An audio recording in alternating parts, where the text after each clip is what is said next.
म्हणता येते.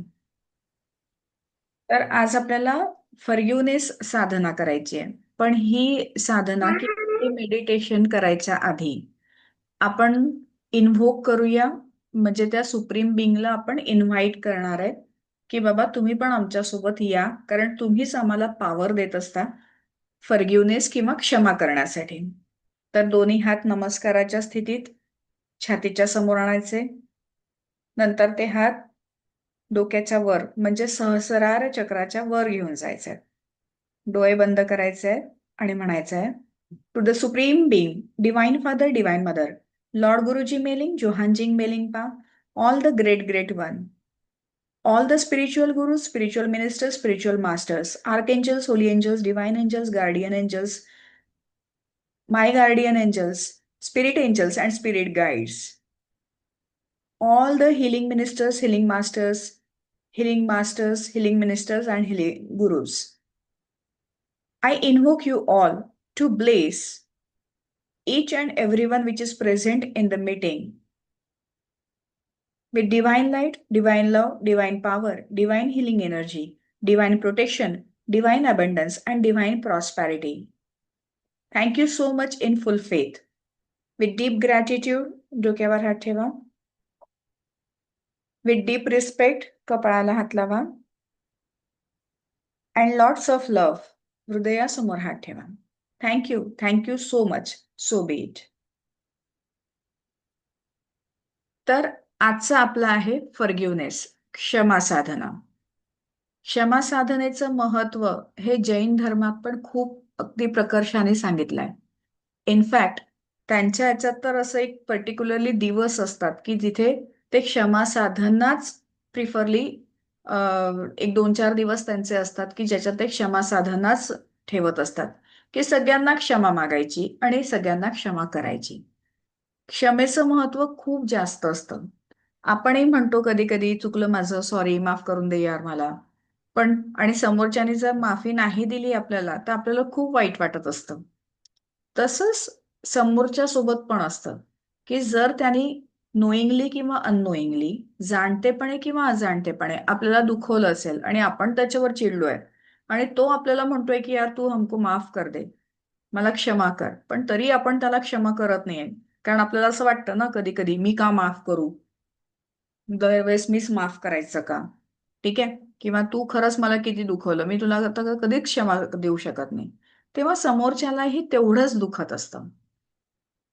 तर त्याच्यामुळे आपण नेहमीच असा विचार करायचा आहे की नाही, आपल्याला क्षमा ही द्यायचीच आहे म्हणून. ठीक आहे, क्षमा देणे आणि क्षमा मागणे या सगळ्या याच्यातनं आपल्यालाच जास्त फायदा होत असतो. काय फायदा होतो आपल्याला? तर आपल्या मनात क्षमा न दिल्यामुळे, त्यांचा राग केल्यामुळे खूप जास्त निगेटिव्हिटी जमा होत असते.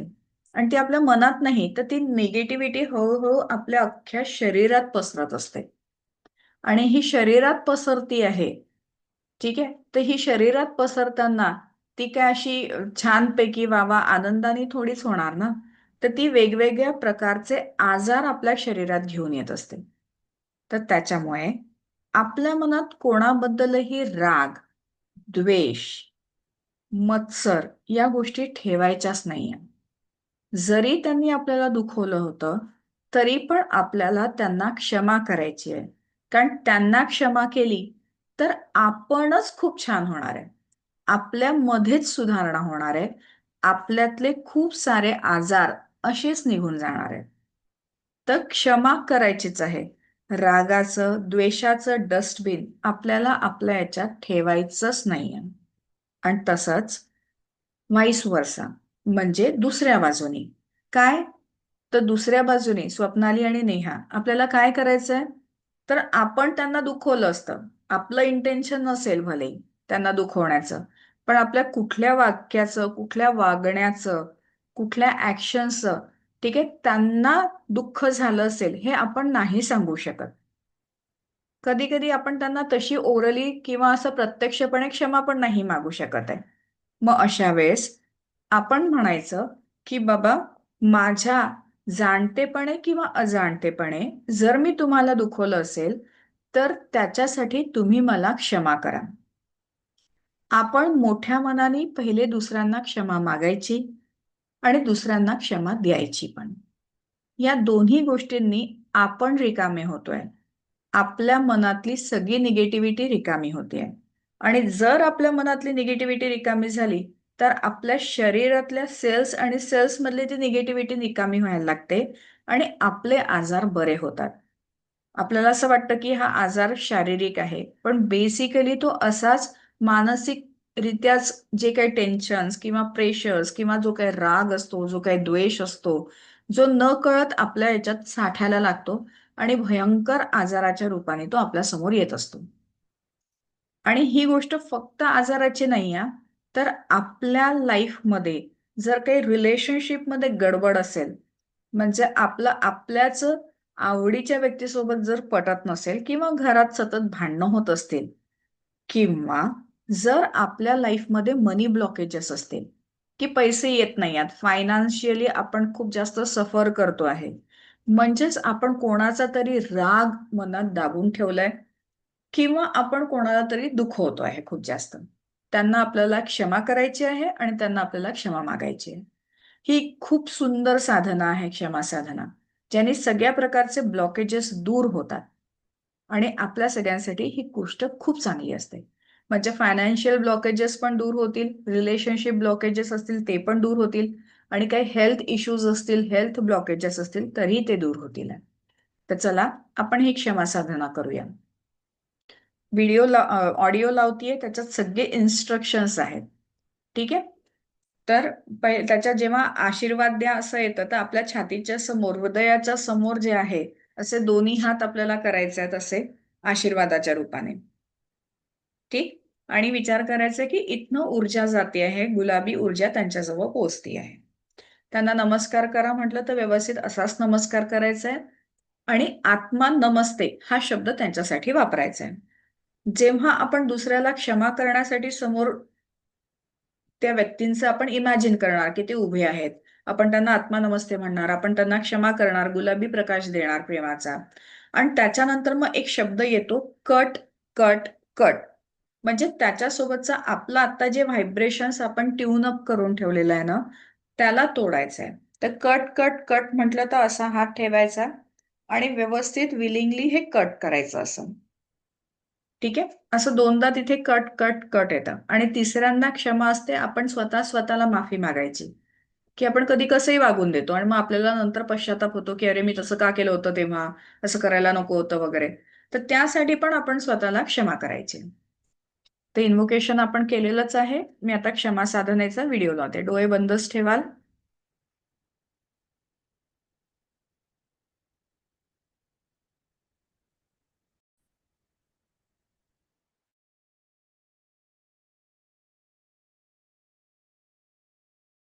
आत्मा नमस्ते. क्षमा साधना. आपण सगळे एक आहोत. आपण सगळे ईश्वराचे मुले आहोत. आपण सगळे विकासाच्या मार्गावर जात आहोत. या विकासाच्या मार्गावर असताना आपण सगळेजण चुका करतो. कधीतरी आपल्याला कोणी दुखावतं, त्रास देतं. या त्रासातून त्यांच्याविषयी आपल्या मनामध्ये द्वेष निर्माण होतो. नकारात्मक भाव निर्माण होतात. या नकारात्मक व त्रासदायक आठवणी मनात साठवून राहतात. या साठवलेल्या आठवणी आपण कधीच विसरू शकत नाही. त्यामुळे आपल्याला मानसिक व शारीरिक त्रास व्हायला सुरुवात होते. जर आपल्याला असे वाटते की आपल्या आयुष्यात सुख, शांती, संपत्ती असावी, तर क्षमा ही करायलाच हवी. हे ईश्वरा, मला क्षमा करण्याची सद्बुद्धी व दिव्य शक्ती प्रदान कर. आता दोन्ही हात आशीर्वाद मुद्रेत आणा आणि मनापासून क्षमा करा. क्षमा करा अशा सर्व व्यक्तींना ज्यांनी आपल्याला त्रास दिलेला आहे, दुखवलेला आहे, ज्यांच्याविषयी आपल्या मनात द्वेष अथवा नकारात्मक भाव आलेले आहेत. मनातल्या मनात त्या व्यक्तींची नावे घ्या.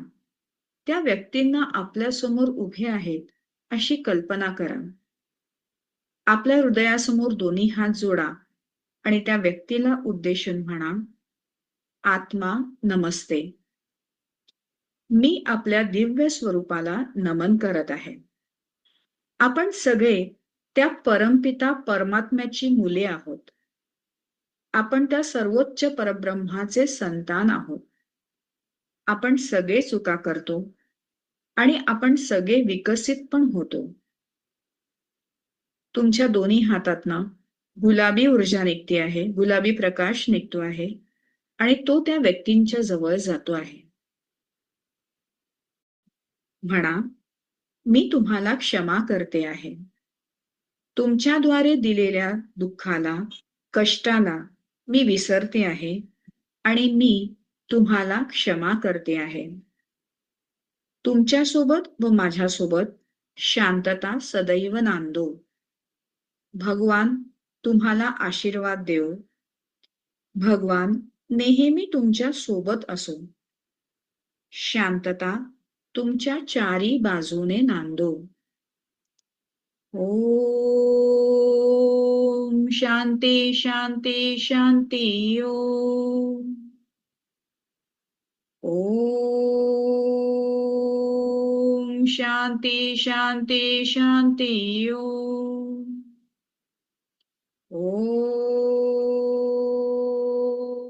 शांती शांती शांती ओम. ओम शांती शांती शांती ओम.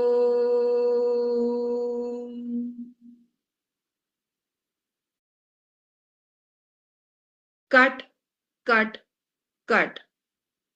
आता स्वतःला त्या व्यक्तींपासून निर्मुक्त करा. चला आता अशा व्यक्तींची क्षमा मागूया ज्यांना आपण दुःखी केलेले आहे, त्रास दिलेला आहे, जे आपल्यामुळे दुःखी झालेले आहेत, ज्यांच्या मनात आपल्याविषयी नकारात्मक भाव आलेले आहेत, ज्यांच्या दुःखाच्या कसोटीच्या काळात आपण त्यांच्याकडे दुर्लक्ष केलेले आहे, त्यांना मदतीचा हात देऊ शकलो नाही. हे ईश्वरा, विकास पथावर असताना आम्ही त्रास दिलेल्या व्यक्तींची क्षमा मागण्याची सद्बुद्धी आम्हाला दिलीस, याबद्दल तुझे आभार मानते. दोन्ही हात आशीर्वादाच्या मुद्रेत आणा. आपण अशा सर्व व्यक्तींची क्षमा मागूया ज्यांना आपण त्रास दिलेला आहे. कल्पना करा, त्या सगळ्या व्यक्ती तुमच्या समोर उभ्या आहेत. त्या सगळ्या व्यक्तींना हात जोडून नमस्कार करा आणि म्हणा, आत्मा नमस्ते. आपल्यामध्ये असलेल्या दिव्य परमात्मा स्वरूपाला मी नमन करते. हातातनं गुलाबी ऊर्जा निघते आहे व ती त्यांच्यापर्यंत जाऊन पोचते आहे. त्यांच्यापर्यंत ज्यांच्या मनात आपल्याबद्दल नकारात्मक भाव आहे. आपण त्या सगळ्यांना क्षमा मागूया. मी केलेल्या सगळ्या चुकांसाठी मी तुमची माफी मागते आहे. मला क्षमा करा. हृदयातनं मी माझ्या सगळ्या चुकांना स्वीकार करते आहे आणि तुमची क्षमा मागते आहे. भगवंत आपल्या सोबत आहे. भगवंत आपल्याला आशीर्वाद देत आहेत. तुमच्या मधल्या दिव्यतेला मी नमन करते आहे. तुमच्यातल्या आत्म्याला मी नमन करते आहे. मला क्षमा करा.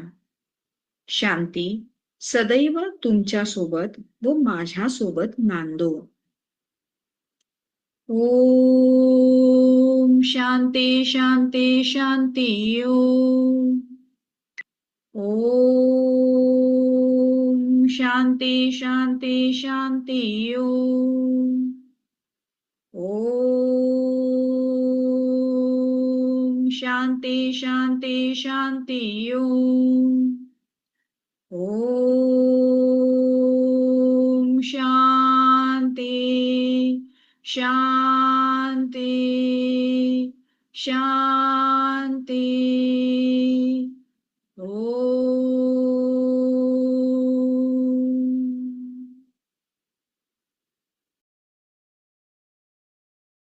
Cut cut cut. आता त्यांना निर्मुक्त करा. हे ईश्वरा, आम्ही मान्य करतो की विकास पथावर असताना आम्ही काही चुका केलेल्या आहेत. अशा चुका आमच्या हातून झाल्या आहेत की ज्यामुळे आम्ही स्वतःला माफ करू शकत नाही. आणि स्वतःला माफ न करू शकल्यामुळे, माफी न मागितल्यामुळे आमच्यामध्ये षडरिपू जागे झालेले आहेत. त्यामुळे आमची प्रगती खुंटलेली आहे. हे ईश्वरा, आम्ही यापुढे कोणालाही कधीही दुखवणार नाही व कोणाचेही दुःख सोबत घेऊन जगणार नाही. आपल्या आत व आजूबाजूला केवळ शांतता नांदो. ओम शांती शांती शांती ओम. ओम शांती शांती शांती ओम. ओम शांती शांती शांती ओम. ओम शांती शांती शांती ओम.